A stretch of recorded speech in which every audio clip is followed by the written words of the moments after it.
जैन विचार की घोषणा की तरह कि भगवान महावीर के शासन की जय हो, ऐसा कभी आपने सुना? एक नारा हमारे एक मिलता है, जैनम जयति शासनम। कोई तीर्थंकर परमात्मा का नाम नहीं है, आदिनाथ परमात्मा का नाम है, शांतिनाथ परमात्मा का नाम है, सुंदरनाथ परमात्मा का नाम है, न पाटनाथ परमात्मा का नाम है, न भगवान महावीर के शासन का कोई नाम निशान नहीं, कोई उल्लेख नहीं है। लेकिन जब भी बोला जाता है जैनम जयति शासनम का नारा, एक गूंज हमेशा हम बात में हमेशा इस नाम की घोषणा और ये नारा हमेशा बोलते रहते हैं। इसके पीछे में कारण क्या है? इसके पीछे में कारण क्या है, वजह क्या है? कभी ढूंढो, कभी चिंतन करो, मनन करो तो पता चलेगा, मालूम पड़ेगा कि इस जैनम जयति शासनम बोलने के पीछे में रहस्य क्या है, राज क्या है, गुप्तता क्या है, उसके पीछे में ऐसी कौन सी बात है। होना तो ये चाहिए जिनके शासन में रह करके हमें अपने जीवन के उद्धार के लिए, कल्याण के लिए धर्म साधना करें, आराधना करें, दान पुण्य कर रहे हैं, उसी का पालन कर रहे हैं, भावों को बारे कवचन कर रहे हैं, इसलिए भगवान महावीर के नाम की घोषणा होनी चाहिए। लेकिन जैनम जयति शासनम का नारा हम लगाते क्यों हैं? इसके पीछे में एक मूलभूत बात है, जो सिद्धांत आदिनाथ परमात्मा के थे, वही सिद्धांत भगवान महावीर तक सारे तीर्थंकर परमात्मा के सारे सिद्धांत, उसमें मीन देख नहीं, कोई अलगाव नहीं, कोई फर्क नहीं, कोई अंतर नहीं। आदिनाथ परमात्मा ने जो सिद्धांत कहे, जो उसूल कहे, जो बातें कही, जो फाउंडेशन रखी, सारी बातें उसमें किसी तीर्थंकर परमात्मा के शासन में कोई फर्क नहीं आएगा, कोई अंतर नहीं आएगा, जरा सा भी उसमें नहीं देखा जाएगा। और इसलिए जो बातें आदिनाथ परमात्मा ने कही, वही बातें बाद में होने वाले प्रत्येक तीर्थंकर परमात्मा ने दोहराई, उसे रिपीट किया। और इसीलिए जहां एक जैसा व्यवहार है, जो बातें परंपरा से चली आई और उसमें कोई फर्क न हुआ, और इसीलिए जिन शासन की एक मर्यादा, जिन शासन का एक सिद्धांत, इसलिए भगवान महावीर के शासन की जयकारा नहीं होती है, आदिनाथ परमात्मा के शासन की जयकारा नहीं होती है। लेकिन जब भी होती है, जिन शासन की जयकारा होती है, उसके अलावा और कोई जयकारा नहीं होती है। लेकिन मैं आपसे कुछ और बातें कहने जा रहा हूं जैना के बारे में, जैना के संबंध में। आज हमारे जिन शासन में बहुत सारे अनुष्ठान बड़े हैं, बहुत सारी क्रियाएं बड़ी है, बहुत सारी पूजा पूजन बड़े हैं, बहुत सारी क्रिया विद्या बड़ी है, बहुत सारे विधान बड़े हैं, बहुत सारे तप बड़े हैं और बहुत सारे महोत्सव बड़े हैं। लेकिन उपेक्षा आज भी ज्यादा हो रही है। किसकी? जैना की उपेक्षा ज्यादा हो रही है। जहां पर हमारी मूलभूत बातें हैं, हम धर्म कम करें तो चलेगा, हम खाना पीना कम करें तो चलेगा, हमें और अन्य क्रियाएं कम करें तो चलेगा, लेकिन जैना में कम ज्यादा करें नहीं चल सकता है। जैना में जीवों की रक्षा में, जीवों को बचाने, उनको वरदान देने में, उनको जिंदगी देने, उनको जीवन दान देने में हमें उल्टे पुल्टे काम के धंधे बन जाए, शासन की प्रभावना हो रही है, कांड हो रहा है, महोत्सव हो रहा है, तपस्या हो रही है, पूजन पढ़ाए जा रहे हैं। नहीं, जैना को नजरअंदाज नहीं कर सकते हैं। हम बाहर की ताक झाक को, चकाचौंध को ज्यादा महत्व देने लगे। शोहरत मिले, नाम मिले,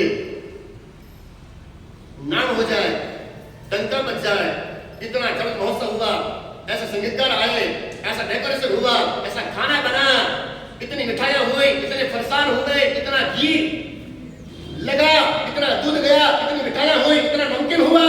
नहीं, हमें ये सोचना कि उसके पीछे में हमने जैना का पालन कितना किया है, हमने हमारे हेतु में, हमारे भीतर में, हमारे अंतर में मुख्य रूप से जीवों की जैना का पालन हमने कितना किया, यह है हमारे बीच में, उद्देश्य में ये बातें आनी चाहिए। लेकिन जैना का, जीवों की रक्षा का ध्यान नहीं दिया जाता है।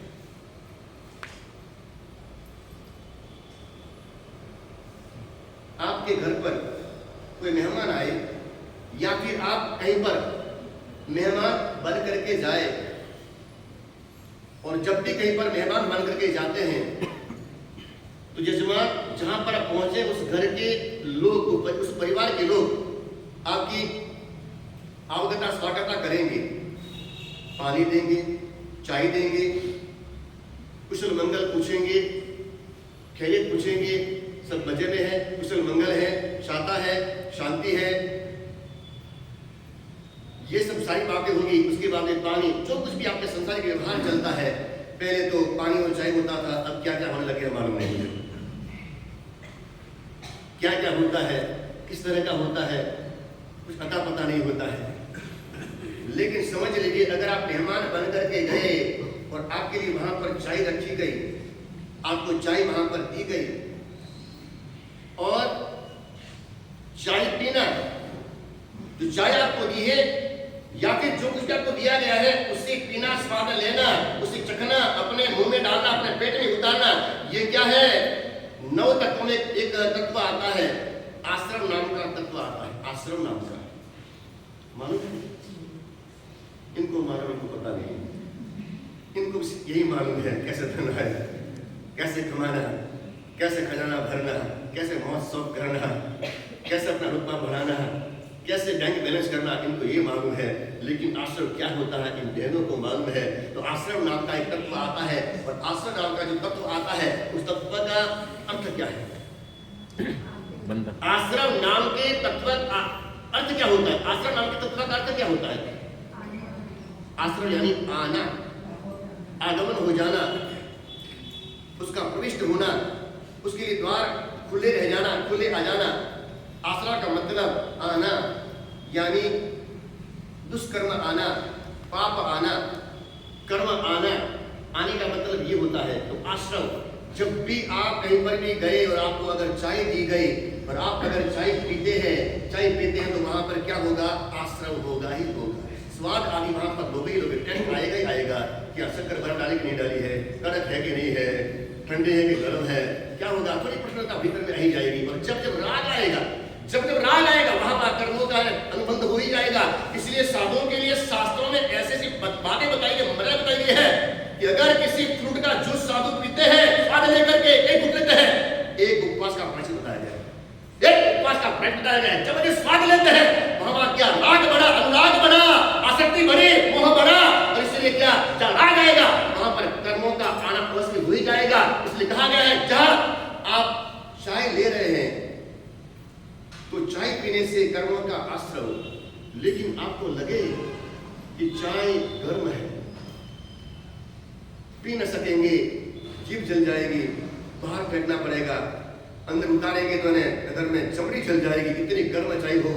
और अगर गर्म चाय होने की वजह से पीने की बजाय आपने ऐसे ही चाय को छोड़ दिया, ऐसे ही उस कप रकाबी को आपने उसी प्रकार से छोड़ दिया, रख दिया,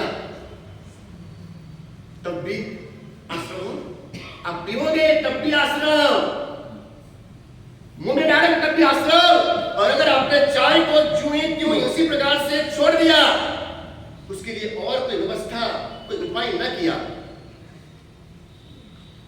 तब भी आश्रम, यानी कर्मों का आना।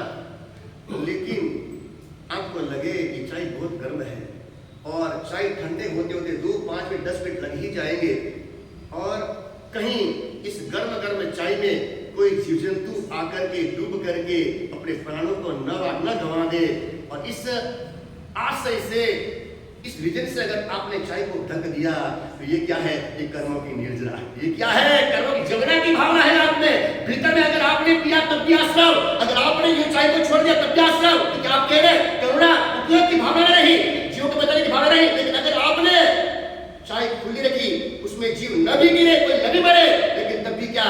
तब भी आश्रम हो जाएगा, पापों का बंधन हो जाएगा। लेकिन आपने ढका, कोई जीव आया न आया ये अलग बात है, लेकिन फिर भी आपका आशय क्या रहा? जीवों को बचाने का आशय रहा, जीवों को जीवनदान देने का आपका परिणाम रहा, आशय रहा, आधार रहा। इसलिए यहाँ पर क्या है? कर्मों की निर्जरा मानी गई है। हमें सभी में रहा था और आदत पड़ गई। जब भी क्या करता, सुबह में जाता, थोड़ी देर होती, आधा घंटा होता, क्या होता, ऐसा लगता पानी सूख गया, थोड़ा पानी लेता, ऐसा आपको लगता है। लेकिन जब सब्जी खरीदने जाओ और तब आप सब्जी कैसे खरीदोगे? आप सब्जी को देखो, अपनी नजरों से उस सब्जी को एक बार दृष्टि परिजन करो। इसलिए कहते हैं अपने यहाँ पर दृष्टि परिजन की बात सबसे पहले, दृष्टि परिजन नजर